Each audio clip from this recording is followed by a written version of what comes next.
Hallelujah, praise the Lord सगळ्यांना. आणि खरोखर मला फार आनंद होत आहे पुन्हा एकदा तुमच्या समक्ष येण्यासाठी आणि ही अतिशय उत्कृष्ट अशी बायबल स्टडी घेण्यासाठी. तर माझा विषय आपण थंबनेल पाहिलाच असेल. विषय आहे आजच्या दिवसांमध्ये चर्चचं मेंबर का व्हावं. Amen. Why become a member of a church. Amen. आणि उपविषय आपण पाहत आहोत की ते म्हणजे चर्च आणि प्रकाश. आणि तसंच त्याचा आजचा जो विषय आहे ते म्हणजे बाइंड द स्ट्रॉंग मॅन, बलिष्ठ पुरुषाला बांधणं. आमेन. तर आपण कोणताच वेळ न घालवता त्वरित आपण बायबलच्या वचनामध्ये बायबल स्टडीमध्ये जाऊया. आपण प्रार्थना करूया. Thank you, Lord, my God, for this wonderful moment that you've given to us. Yes, Holy Spirit of God, we welcome in our lives in a new way today this evening. Come, mighty comforter, come, mighty counselor, Lord, welcome, Lord. Lead us in this time, Lord, my God. Not I, but you speak, revealing truth and changing lives. And thank you for changing a word from Logos into Rhema. And beloved Lord, my God, I pray, meet with the people, Lord, my God, and let your people have bring forth expected result according to your will. In Jesus' name I pray and I ask. Amen. Hallelujah, praise the Lord सगळ्यांना. तर माझा आजचा जो विषय आहे ते म्हणजे bind the strong man किंवा बलिष्ठ व्यक्तीला बांधणे. आमेन. चला आपण पाहूया. आपण उघड्या उत्पत्ती ह्याचा पहिला अध्याय आणि वचन 1 ते 3. उत्पत्ती पहिला अध्याय वचन 1 ते 3. मी प्रथम वाचतो इंग्लिशमध्ये. मग आपल्यामध्ये ब्रदर सुशील पवार आहेत, ते आपल्यासाठी मराठीमध्ये वाचणार आहेत. उत्पत्ती पहिला अध्याय वचन 1 ते 3. In the beginning God created the heaven and the earth, and the earth was without form and void, and darkness was upon the face of the deep, and the Spirit of God moved upon the face of the waters. And God said, let there be light, and there was light. मराठीमध्ये. देवाने आकाश व पृथ्वी निर्माण केली. सुरुवातीला पृथ्वी पूर्णपणे रिकामी होती. पृथ्वीवर काही नव्हते. अंधाराने जलाशय झाकले होते आणि देवाचा आत्मा पाण्यावर पाखर घालीत होता. नंतर देव बोलला, प्रकाश होवो, आणि प्रकाश चमकू लागला. अमेन. हालेलुया. तर संत हो, आपण पाहणार आहोत आजच्या विषयामध्ये चर्च किंवा मंडळी आणि प्रकाश. ओके. तर ह्या वचनामध्ये मी काही गोष्टी उदाहरणात्मक किंवा एक चिन्हात्मक वापरत आहे. ओके. मंडळीला हे समजून घेणं हे अतिशय अगत्याचं आहे. पहिलं की पृथ्वी म्हणजे असा एक व्यक्ती किंवा असा एक विभाग किंवा असा एक एरिया किंवा असं एक शहर किंवा असं एक अशी एक जागा जिथं अंधकार आहे. ज्या व्यक्तीला किंवा ज्या जागेला ख्रिस्त किंवा प्रकाश माहिती नाही, ज्या व्यक्तीला प्रकाश माहिती नाही. ओके. जी व्यक्ती ज्या ठिकाणी प्रकाशापासून दूर आहे. आता प्रकाश इथं म्हणजे शुभवर्तमान, ख्रिस्ताचं शुभवर्तमान. आमेन. ओके. तर पृथ्वी म्हणजे जेव्हा मी पृथ्वी हा शब्द वापरतो म्हणजेच माझा बोलण्याचा अर्थ आहे की एक व्यक्ती ज्याचा नाश होत आहे, ज्याला प्रकाश माहिती नाही, ज्याला सार्वकालिक जीवन माहिती नाही. ओके. आमेन. आणि प्रकाश म्हणजे शुभवर्तमान. ओके. आता पिता म्हणजे पिता ऑफकोर्स, आणि पवित्र आत्मा म्हणजेच पवित्र आत्मा. ओके. तर हे लक्षात ठेवा. जेव्हा मी आता ह्या वचनातून आपल्याला आपण हे बघणार आहोत, मंडळीचं आणि प्रकाशाचं काय नातं आहे, आणि या प्रकाशाला मंडळींनी या नश्वर जगामध्ये किंवा सैतानाने भरलेल्या अशा साम्राज्यामध्ये कसं पसरायचं आहे. आता मेन पॉईंट इथं अंधकार म्हणजे सैतान, हे विसरू नका. ओके. चला आपण वचनात जाऊया. आपण पाहतो की ज्यावेळेस देवाने आकाश आणि पृथ्वी निर्माण केली तर वचन सांगतं की ह्या अख्ख्या पृथ्वीवरती अंधकार होता, म्हणजे सैतानाचं साम्राज्य होतं. ओके. आणि वचन सांगतो पुढे, आणि देवाचा आत्मा या अख्ख्या भूतलावरती तळपत राहिला होता. आणि मग देव बोलला. तर संत आपल्याला लक्षात आणण्याची गोष्ट ही आहे, लक्षात आणण्याची बाब ही आहे की खुद्द पिता पण त्यांनी पवित्र आत्मा तिथं उपस्थित होण्याची वाट बघितली. त्यांनी पवित्र आत्म्याचं सामर्थ्याची वाट बघितली. त्यांनी पवित्र आत्मा तिथं येण्याची वाट बघितली. आणि जेव्हा तिथं पवित्र आत्मा आला, मग पिता बोलला, प्रकाश हो. आणि आपण पाहतो की प्रकाश निर्माण झाला. तर संतो, ह्या घटनेला लक्षात ठेवून आपण आता पुढे जाणार आहोत. संतो, ज्यावेळेस आपण या जगामध्ये बघतो, कोणताही व्यक्ती असू द्या, ज्याला प्रकाश माहिती नाही आहे, ओके, कोणताही एरिया असू द्या, कोणताही शहर असू द्या, कोणताही गाव असू द्या, कोणताही देश असू द्या, ज्यांना प्रकाश माहिती नसतो, ते लोक अंधकारामध्ये असतात, सैतानाने पछाडलेले असतात. दुष्टात्म्यांद्वारे त्यांच्यावरती बंदिस्तपणा केलेला असतो. आणि त्याला मेन मुद्दा काय असतो की त्या व्यक्तींना कळतच नाही की ते अंधकारामध्ये आहेत. त्या व्यक्तींना कळतच नाही की त्यांचा नाश होत आहे. त्या व्यक्तींना हे समजतच नाहीये की त्यांना ते नरकाच्या अग्नीमध्ये चाललेले आहेत. तर संत हो, ज्यावेळेस आपल्यासमोर असे काही गोष्टी, असे काही प्रसंग उभे राहतात किंवा असे काही व्यक्ती असे उभे राहतात, त्यावेळेस आपल्याला फार वाटत असतं की आपण ह्यांच्या जीवनामध्ये प्रकाश बोलूया. पण संत हो, ज्यावेळेस आपण ते करायला जातो ना, त्याचं एक उलट असा आपल्यावरती एक आघात येतो, एक हमला येतो, एक हल्ला येतो.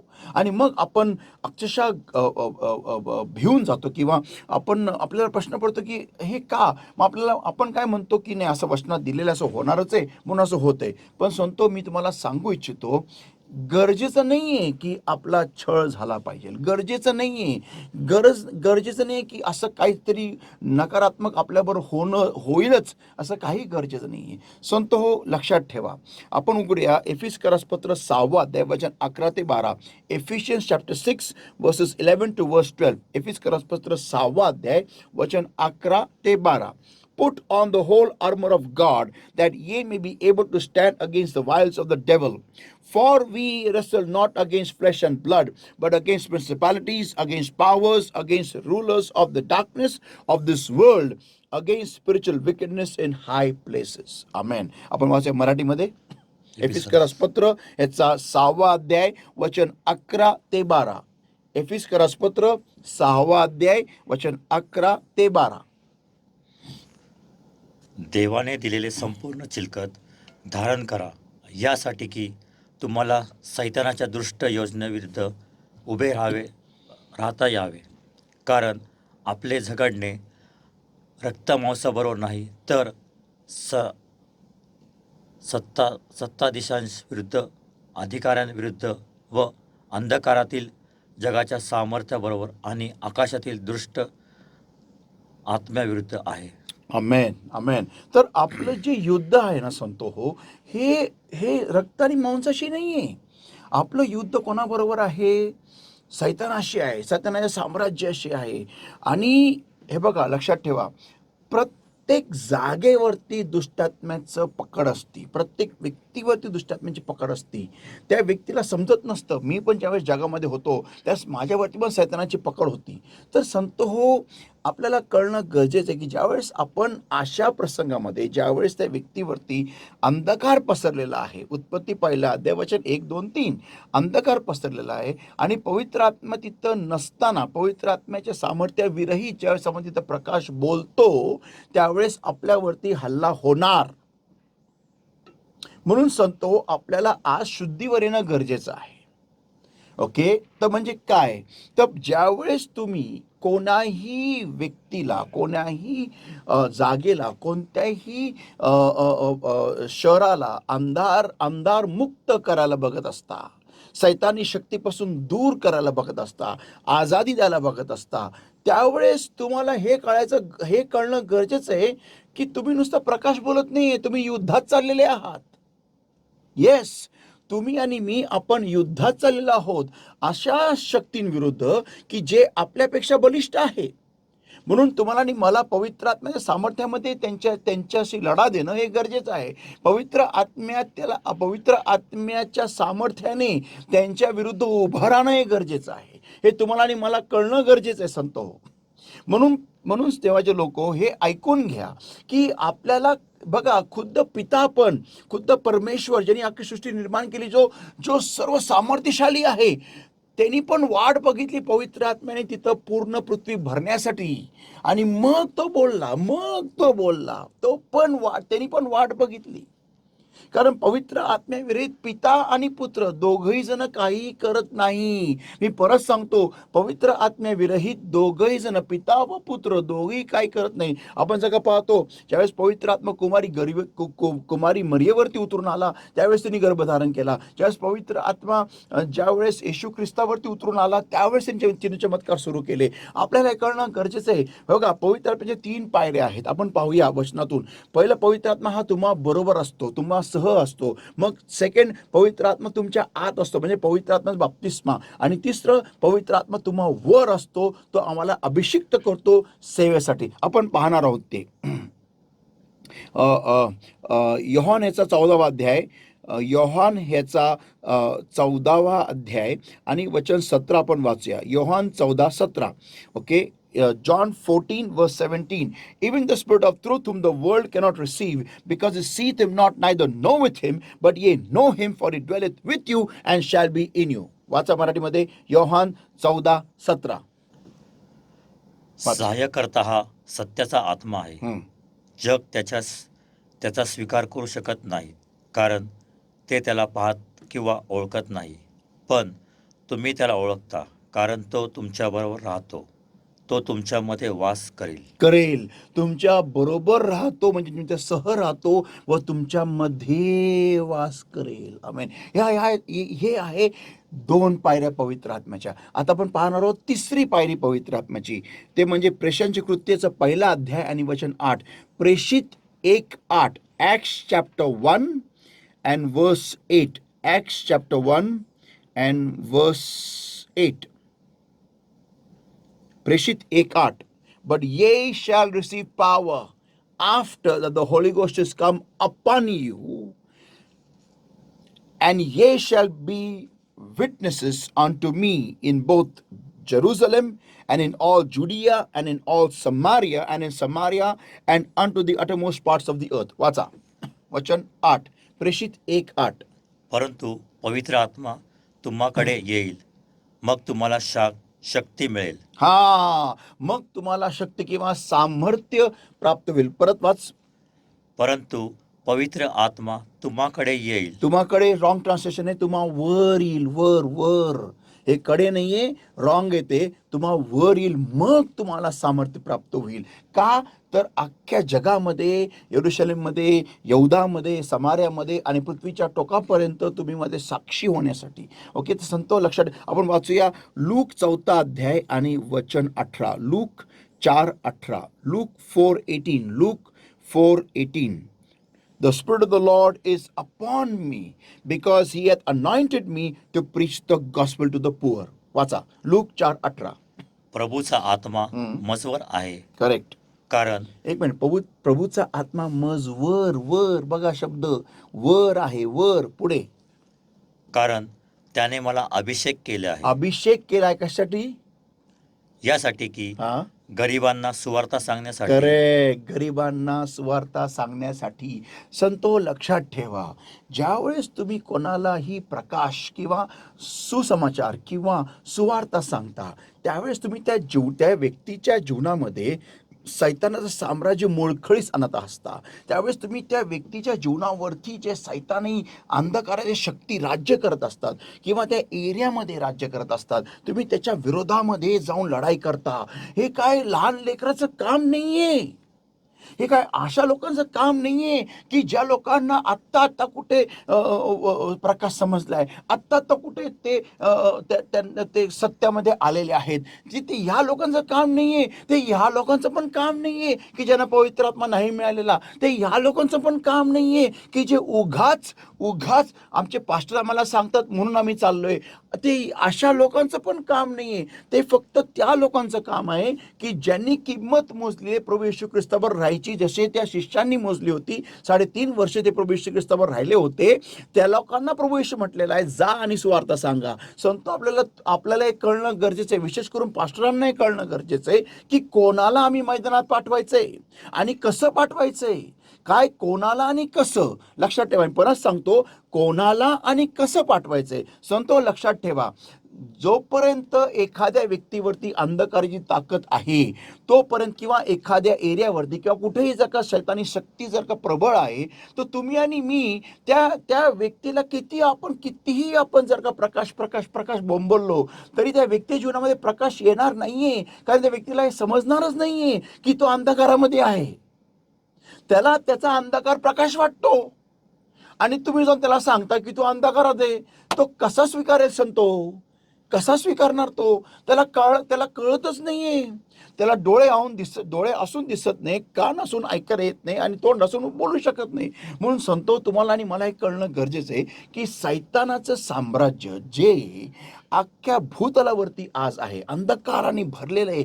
तुम्ही बघा जगात काय काय चाललेलं आहे आज. किती हिंसा आहे, किती वाईट वाईट गोष्टी होत आहे, किती लहान लहान लेकरं मरत आहेत, किती सगळीकडे कितीतरी गोष्टी, डेडली गोष्टी होत आहेत. आणि ह्या अशा अंधकारमय परिस्थितीमध्ये आपण जेव्हा जेव्हा प्रकाश बोलतो, तुम्हाला नाही वाटत का सैतान तुमच्यावरती आणि आपल्यावरती हल्ले करील? सैतान बघा, तुम्हासाठी आणि माझ्यासाठी ते नुसतं प्रकाश बोलणंय, पण सैतानासाठी ते युद्धापेक्षा कमी नाहीये.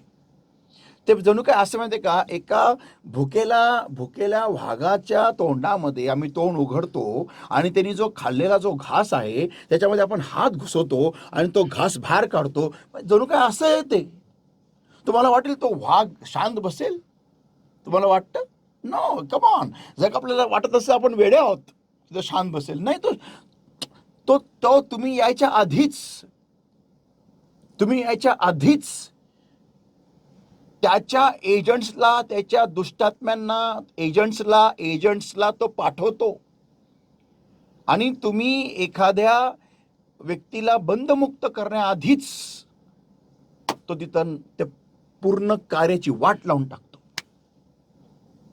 जेणेकरून प्रकाश तिथं पोहोचतच नाही. तुम्हाला आणि मला बोलताच येत नाही प्रकाश हो. येस, मी सांगितलं, बोलताच येत नाही. प्रकाश होणं नंतरची गोष्ट आहे, बोलताच येत नाही प्रकाश हो. कारण तो वेळेच्या आधीच तिथं जाऊन सगळी घाण करून टाकतो तो संतो. तर ह्याच्यासाठी तोडगा काय? ह्याच्यासाठी उत्तर दिलेलं आहे हो. उत्पत्ती पहिला अध्याय वचन 1 आणि वचन 1, 2, 3 मध्ये स्पष्ट उत्तर आहे. स्पष्ट एकदम क्लिअर कट उत्तर आहे. ते म्हणजे पित्यानी पवित्र आत्म्याला तिथं येऊ दिलं. आज आपण पाहणार आहोत पवित्र आत्म्याला तिथं आणायचं कसं. आमेन.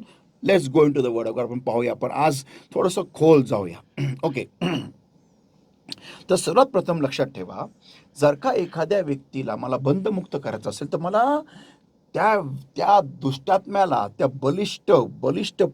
बलिष्ठ व्यक्तीला बांधायची गरज आहे, ज्यांनी त्या व्यक्तीला, त्या एरियाला, त्या गावाला, त्या शहराला, त्या देशाला, त्या समाजाला बांधून ठेवलेलं आहे.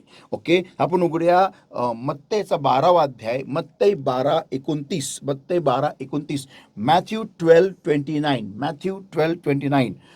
Or else, how can one enter into a strong man's house and spoil his goods, except he first bind the strong man, and then he will spoil his house. Amen.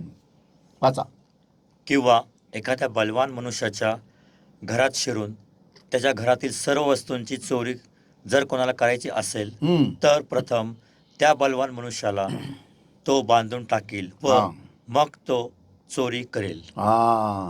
पण आपल्याला पहिलं त्या बलवान व्यक्तीला बांधायचंय, जो दुष्टात्मा, जी सैतानी शक्ती, जी त्या लोकांना त्यांनी धरून ठेवलेले, त्या देशाला, त्या समाजाला, त्या जागेला धरून ठेवलेले, आपल्याला पहिलं त्यांना बांधायचंय. कारण आपली लढाई कोणाविरुद्ध आहे? आपली लढाई हाडानी मांसाविरुद्ध नाही आहे, रक्तमांसाच्या विरुद्ध नाही आहे. आपली लढाई त्या सैतानी शक्ती विरुद्ध आहे. आपण मगाशीच पाहिलं ना इफिसियन्स पत्रामध्ये. आमेन. तर आपल्याला करायचं काय? तर आपल्याला सगळ्यात प्रथम प्रार्थनेत जायचंय.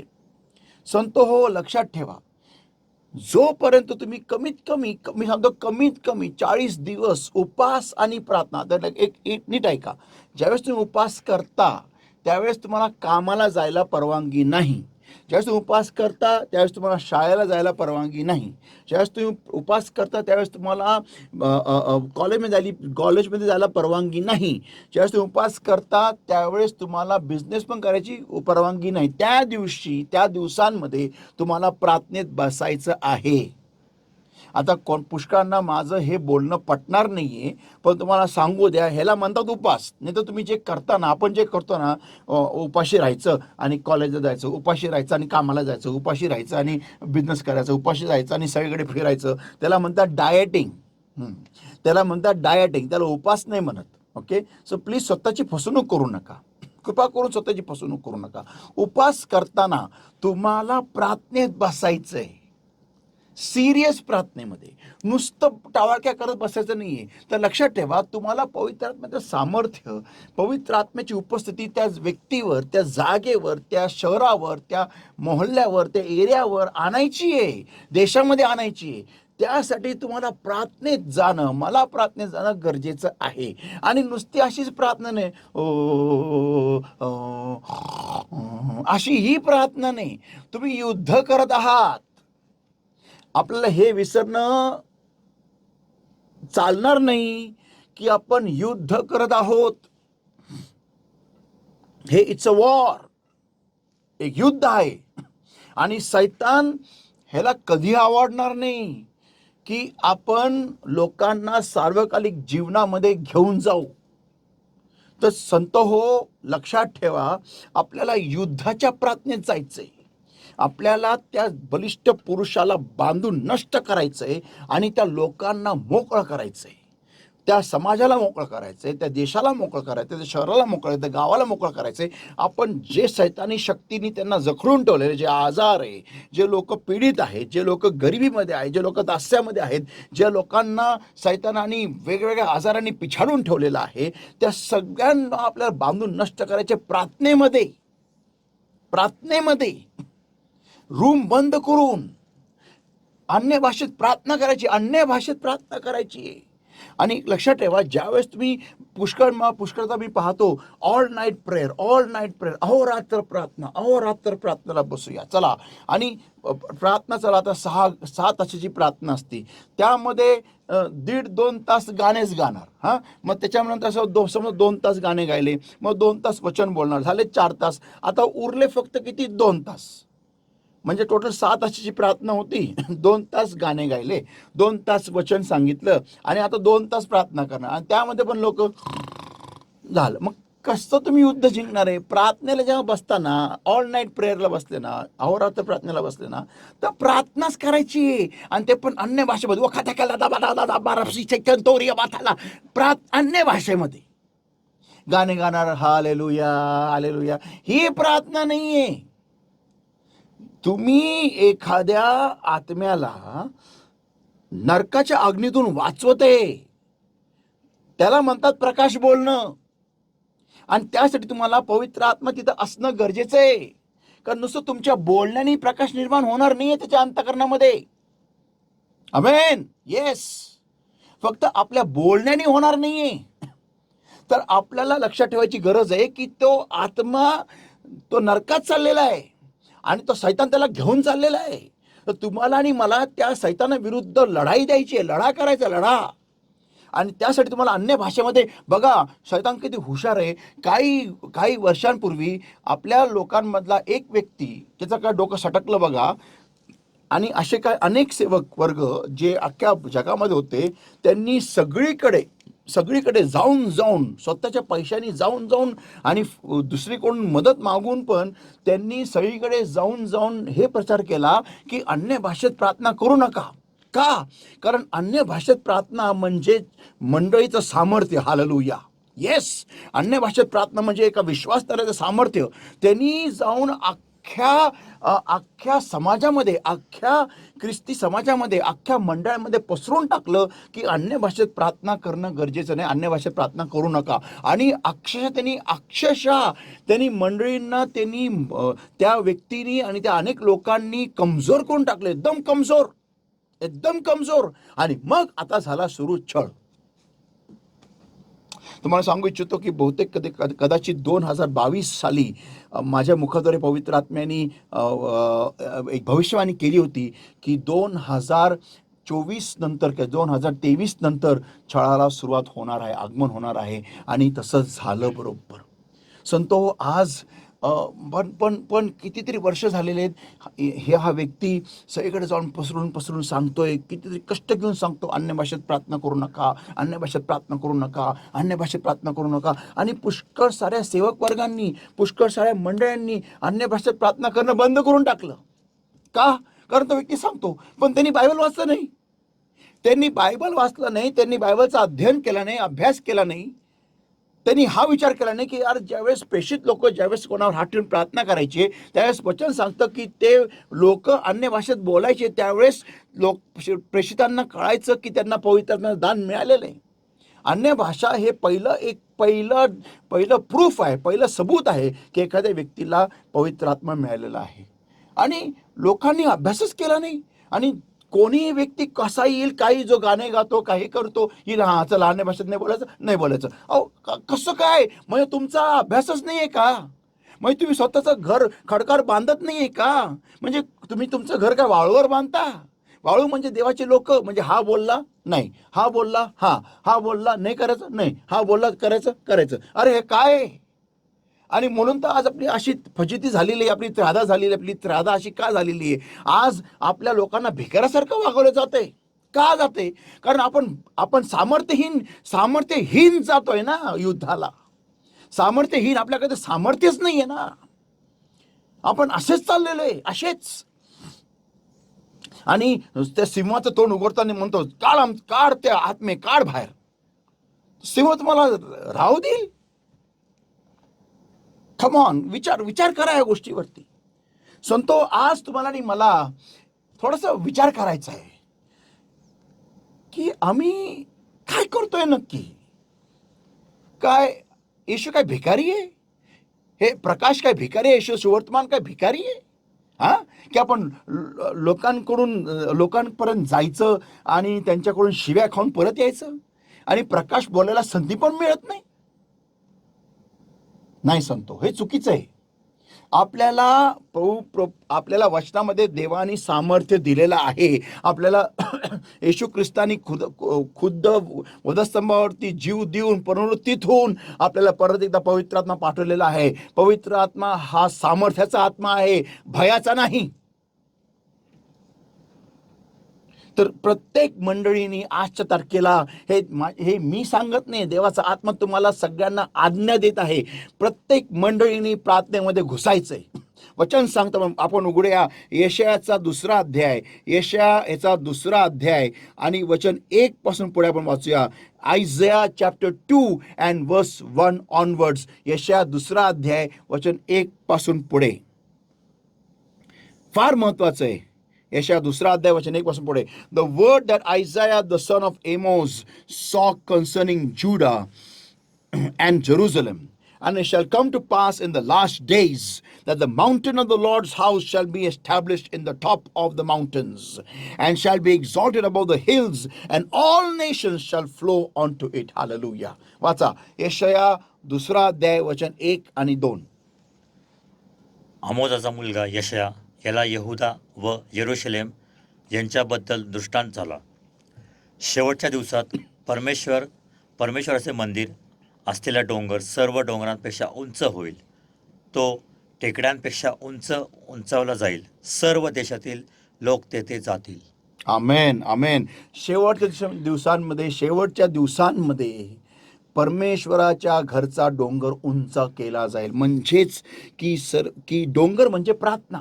येस, तर परमेश्वराच्या घराचा डोंगर म्हणजे परमेश्वराच्या घराची जी प्रार्थना आहे ती सर्व देशाच्या लोकांच्या प्रार्थनेपेक्षा जास्ती प्रार्थना उंच केली जाईल. ही भविष्यवाणी यशायाने केली होती आणि तो आता प्रसंगाने काळ आलेला आहे. संत हो, आपल्याला प्रार्थनेत जायचं आहे. आपल्याला पवित्र आत्म्याचं सामर्थ्य त्या व्यक्तीवर, त्या शहरावर, त्या जागेवर, त्या गावावर, त्या कुठेही जर का तुम्हाला प्रकाश बोलायचा असेल, तिथं पहिलं तुम्हाला आणायचं आहे. तुम्हाला मला आठवतं जॉन हाईड नावाचा एक व्यक्ती होता, ज्याला फेमसली ओळखलं जायचं, AKA also non as praying hide. जे नाव लौकिक होतं. तो व्यक्ती जेव्हा एका शहरात किंवा एका गावामध्ये यायचा आणि तेव्हा त्याला लोकांना प्रकाश सांगायचं होतं, सुवर्तमान सांगायचं होतं, त्यावेळेस तो व्यक्ती एक हॉटेल बुक करायचा आणि किंवा रूम बुक करायचा आणि तो व्यक्ती तिथं 3-3 दिवस नॉन स्टॉप त्या जागेसाठी, त्या शहरासाठी रदबदली करायचा. आणि असं इतिहास सांगतं की तिथं पवित्र आत्म्याचं सामर्थ्य उतरून यायचं आणि तो व्यक्ती जो त्या शहराच्या, गावाच्या वेशीच्या आत आला रे आला की तो पश्चाताप करत तिथं लोळून पडायचा आणि आपले पापे उघडपणे कबूल करत असे, असं लोक सांगतात, असं इतिहास सांगतो. आणि मग तो बाहेर येऊन लोकांना सुवर्तमान सांगायचा, प्रकाश सांगायचा आणि लोक स्वर्गाकडे यायचे, अनंत कालच्या जीवनामध्ये प्रवेश करायचे. हालेलुया. संत हो, ही प्रार्थनेबद्दल पवित्र आत्मा सांगत आहे. आज आपल्याला सर्वांना, सगळ्या मंडळींना ह्या प्रार्थनेत जायचं आहे. बंद करा तुमचे दारं, बंद करा तुमच्या खिडक्या आणि प्रार्थनेत घुसा, प्रार्थनेत घुसा, प्रार्थनेत जा, प्रार्थनेत जा, प्रार्थनेत जा, प्रार्थनेत जा. प्रार्थनेच्या वेद्या बांधा, प्रार्थनेच्या वेद्या बांधा. तुम्हाला काहीही करायची गरज नाहीये. तुम्हाला मी सांगतो, काहीही करायची गरज नाही. प्रार्थनेच्या वेद्या बांधा आणि नुसतं नॉर्मल प्रार्थना नाही, तर युद्धाची प्रार्थना. आमेन. आपण पुढे अजून पाहूया. तर वचन प्रभू येशू काय सांगतो की ज्यावेळेस तुम्ही अशा ठिकाणी जाता आणि ज्यावेळेस तुम्हाला लोक जर का योग्य प्रतिसाद देत नाही, काय करायचे बायबलमध्ये लिहिलेलं आहे, आपण वाचूया. हे बघा, गरज नाहीये तुम्हाला मारायची. प्लीज तुमच्या डोक्यातून एक काढा, मी ख्रिस्तासाठी किंवा सुवर्तमानासाठी माझा छळ झाला आणि होणं हे गरजेचं आहे. मला मारलं हे होणं गरजेचं आहे. मी मेलो हे होणं गरजेचं आहे. काही गरज नाही आहे. येशू ख्रिस्त वधस्तंभावर मेला, त्याचं काम होतं ते. तो एक अर्पण म्हणूनच आला होता आणि त्याचं काम होतं. आपण मरायची आत्ता वेळ तर नाहीच आहे. ओके. आणि बघा, जर का देवाची योजना खरंच आहे की तुम्ही आणि आपलं मरण असं व्हावं, तर प्रेस गॉड. पण नसताना फुकट आणि काही विजय न मिळवता मरणं, नाही, मला तर पटत नाही. जर का जायचं आहे तर असं जायचं की पूर्ण शहर प्रकाशामध्ये आलं पाहिजे. येस, पूर्ण देश, पूर्ण जग प्रकाशात आलं पाहिजे, असं जायचं. आता उगाच जायचं नाही काही न करता. आमेन. Okay, let's go. आपण पाहूया मत्तेचा 10वा अध्याय वचन 12 ते 15. Matthew chapter 10 verses 12 to verse 15. मत्तई 10 वचन 12 ते 15. And when you come into an house, salute it. Okay, and if the house be worthy, let your peace come upon it. But if it be not worthy, let your peace return to you. And whosoever shall not receive you, nor hear your words, when ye depart out of that house or city, shake off the dust off your feet.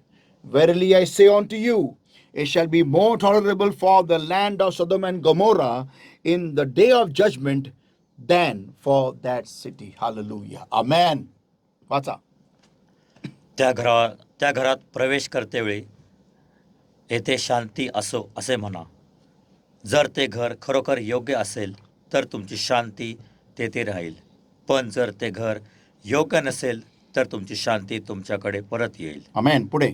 आणि जो कोणी तुम्हाला स्वीकारणार नाही, बघा, किंवा जो कोणी तुम्हाला स्वीकारणार नाही किंवा तुमचे शब्द ऐकणार नाही, तेव्हा त्यांच्या घरातून किंवा नगरातून बाहेर पडताना, बघा इथं दिलेलं स्पष्ट, जेव्हा तो कोणी तुम्हाला स्वीकारणार नाही, त्यांच्या नगरातून किंवा घरातून बाहेर पडताना, पुढे, आपल्या पायाची धूळ झटकून टाका. विनाकारण परत तिथंच जा, अपमानित व्हा, तिथंच जा, अपमानित व्हा, काही गरज नाही. मग बघा, माझा एक प्रश्न आहे. ओके, माझा एक फ्रँकली एक प्रश्न आहे. आता एक घर आहे ज्यामध्ये तुम्ही जाऊन प्रकाश बोलत आहे. ओके, आणि बोलता बोलता कोण दुष्टात्म्याने पछाडलेले काही सैतानी शक्ती तिथं आले आणि त्यांनी येऊन तुम्हाला तिथं अडवणूक सैतानी तुम्हाला तिथं अडवणूक केली. ओके, चला, दुष्टात्म्याने अडवणूक केली. तर माझा एक प्रश्न आहे, जेन्युइन प्रश्न आहे, की तुम्ही ज्या लोकांना प्रकाश सांगत होते ते लोक त्या सैतानी शक्तींना का अडवत नाही बरं? का थांबवत नाही? का तुमच्या वतीने बोलत नाही? का बोलत नाही की आम्हाला ऐकायचंय? का नाही बोलत? आम्हाला प्रकाशमान व्हायचंय, का नाही बोलत? ते शांत राहतात, ते उलट खेळ बघतात, ते उलट तमाशा बघतात, आणि आपण अपमानित होऊन लज्जित आणि फजितून निघतो का? काय गरज आहे? ज्या लोकांना ज्या जागेला आपण जर का प्रकाशमान करायला बघतोय, तर त्यांना पण प्रकाशाची गरज असली पाहिजे ना. हे बघा संतो, नीट ऐका, मी ह्या मताचा आहे आणि माझं मत एकदम क्लिअर आहे. अंधकारातल्या व्यक्तीला प्रकाशाची गरज आहे, प्रकाशाला अंधकारातल्या व्यक्तीची गरज नाही. आमेन. ओके, परत सांगतो, अंधकाराच्या व्यक्तीला, अंधारात तडफडणाऱ्या व्यक्तीला प्रकाशाची गरज आहे, प्रकाशाला अंधारात तडफडणाऱ्या व्यक्तीची गरज नाही. Point number 1. पॉईंट नंबर 2, जगाला स्वर्गात ज्याची गरज आहे, येशूला व्यक्ती स्वर्गात यावायची काही गरज नाही.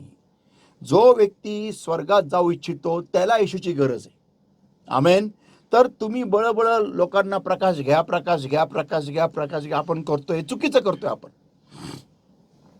एकदम चुकीचं आहे.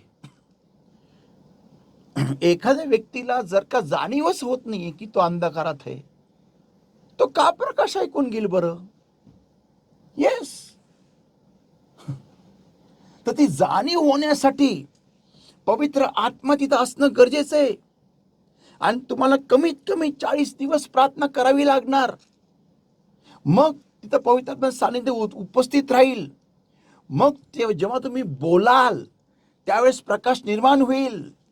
येस, उत्पत्ती 1 अध्याय वाचा, वचन 1, 2, 3 वाचा, मग प्रकाश निर्माण होईल आणि मग आपण कार्य पाहू, आणि मग सैतानाची शक्ती तिथं कार्यरत होणार नाही, कार्य करू शकणार नाही. मग आपला विजय मिळेल. हो, विजय मिळेल. तर संतो हो, इथं प्रभू स्पष्ट म्हणतोय की जो तुम्हाला ऐकत नाही, जे नगर तुम्हाला स्वीकारत नाही, त्या नगराच्या बाहेर किंवा त्या घराबाहेर निघा, आपली धूळ झटका, पायाची धूळ झटका. आपण हे करतच नाही. करून तर बघा. मी पण त्याआधी प्रार्थनेत जा, चांगलं जबरदस्त 40 दिवस, 1 महिना, किंवा म्हणेल 1 महिना नाही, सॉरी 2 महिने, 3 महिने प्रार्थनेत जा. अशी प्रार्थना करा अन्य भाषेमध्ये नॉनस्टॉप, त्या व्यक्तींसाठी, त्या जागेसाठी, त्या एरियासाठी, त्या गावासाठी, त्या शहरासाठी प्रार्थनेत जा, आणि मग बघा विजय. मग तुम्ही कार्य बघाल. एवढं कार्य होईल, एवढं जबरदस्त कार्य होईल की सैतानी शक्ती पूर्णपणे उद्ध्वस्त होऊन जाईल. आमेन. पण प्रार्थना बंद नाही करायची, अजून वाढवायची. आमेन. ओके, नाव तर सगळ्यात प्रथम प्रभू येशू काय सांगत आहे आपल्याला एक गोष्ट आपल्याला समजणं गरजेचं आहे. ते म्हणजे आपण उघड्या मत्ते 10 अध्याय वचन 16, Matthew 10 verse 16, 1-6. Behold, I send you forth as sheep in the midst of wolves. Be ye therefore wise as serpents and harmless as doves. Amen. म्हणजे वाचा मराठीमध्ये, मत्ते 10:16. लांडग्यांमध्ये जसे मेंढरास पाठवावे तसे मी एक मिनिट, लांडग्यांमध्ये जसे मेंढरास पाठवावे. बघा, लांडगे आणि जर का मेंढरांची पण तुलना केली ना, तर मेंढर कोणत्याच प्रकारे लांडग्यांना हरू शकत नाही. येस, कारण मेंढरांकडे ते दात नसतात जे लांडग्यांकडे असतात, आणि मेंढर एवढे हुशार नसतात जेवढे जसे लांडगे असतात, म्हणून त्यांना लांडगे म्हणण्यात आलेलं आहे. लक्षात ठेवा. वाचा पुढे. तसे मी तुम्हास पाठवित आहे, म्हणून तुम्ही सापासारखे चतुर. बघा, सापासारखे चतुर. बघा कोणता प्राणी वापरलाय, सापासारखे चतुर. पुढे, आणि कबुतरासारखे सरळ स्वभाव असा. आमेन, आमेन, आमेन. बघा, आपल्याला कळणं गरजेचं, जेव्हा साप हा शब्द वापरलेला आहे ना, या प्राणी, आपल्याला यायचे उत्पत्ती ह्याचा 3ऱ्या अध्यायामध्ये. त्या सापाने कसं मैत्री केली हवेबरोबर, आणि तिला बरोबर शब्दांमध्ये गुंडाळून तिला जे द्यायचं होतं ते बरोबर दिलं. मी काहीतरी बोललेलो आहे, जे हुशार आहे ते समजतील. आमेन. तर साप असा असतो ना, असा प्राणी आहे की ज्या वातावरणात तो असतो ना, तिथं आपल्याला तो कळून पण येत नाही की तो आहे, जोपर्यंत तो कोणाला चावत नाही, डंच मारत नाही, किंवा फणा काढत नाही. आमेन. तर वातावरणामध्ये, समजून घ्या, वातावरणामध्ये तो दिसून येत नाही. आमेन. समजून घ्या. Praise the Lord. Okay sir, तर आपल्याला हे कळणं गरजेचं आहे की प्रभूंनी आपल्याला दाखवलंय कसं करायचंय. पहिलं प्रार्थना, पवित्र आत्म्याचं सामर्थ्य तिथं येऊ द्या, बलिष्ठपणे येऊ द्या. आणि तुम्ही म्हणा आम्हाला कसं कळणार? पवित्र आत्मा आहे ना, तुम्हाला सांगेल ना, तो दाखवेल ना. आणि अर्धवट तयारीमध्ये जाऊ नका. ओके, मी तर म्हणतो पुष्कळ आत्म्याने भरून घ्या आणि त्या एरियावरती पूर्ण पवित्र सामर्थ्य उतरून येऊ द्या आणि मग पहा देवाचं कार्य. आमेन, hallelujah, praise the Lord. Let's all pray, everybody. Thank you, Lord, my God, for your word that came to us alive, Lord. I seal to this word in our hearts with thy precious blood, precious oil, and Father, the Holy Spirit. And I pray, Lord, help us all to bring forth 100-fold accordingly, Lord. Thank you for speaking to our lives. Thank you for showing to us, Lord, my God, what we need to inculcate in our lives and bring in our lives according to your word, the result, Lord. Thank you, Jesus, for this time, Lord. Help us all, Lord, my God, to bring 100-fold fruit. In Jesus' mighty name we pray and we ask. Amen. Hallelujah. Praise the Lord सगळ्यांना. आणि सगळ्यांना विनंती आहे की कृपा करून हा message like करा, शेअर करा, आपल्या सगळ्या ख्रिस्ती बांधवांना, भगिनींना शेअर करा. जेवढ्या जास्ती मंडळांमध्ये हे पाठवता येतं हे वचन पाठवा. आणि प्लीज नको त्या लोकांना पाठवू नका. ओके, तर आपल्या ओळखीचे जेवढे ख्रिस्ती बंधू आणि भगिनी आहेत त्यांनाच पाठवा, ब्रदर्सना पाठवा, मंडळामध्ये पाठवा. आणि प्लीज प्रार्थनेची आग पेटू द्या. आमच्या चॅनलला प्लीज लाईक करा, सबस्क्राईब करा आणि हा मेसेज लाईक करून सर्वीकडे आपल्या ओळखीच्या ख्रिस्ती ब्रदर्स सिस्टर्सला शेअर करा. Praise the Lord. God bless you. पुन्हा भेटूया पुढच्या ट्रेनमध्ये ह्याच टाईमला.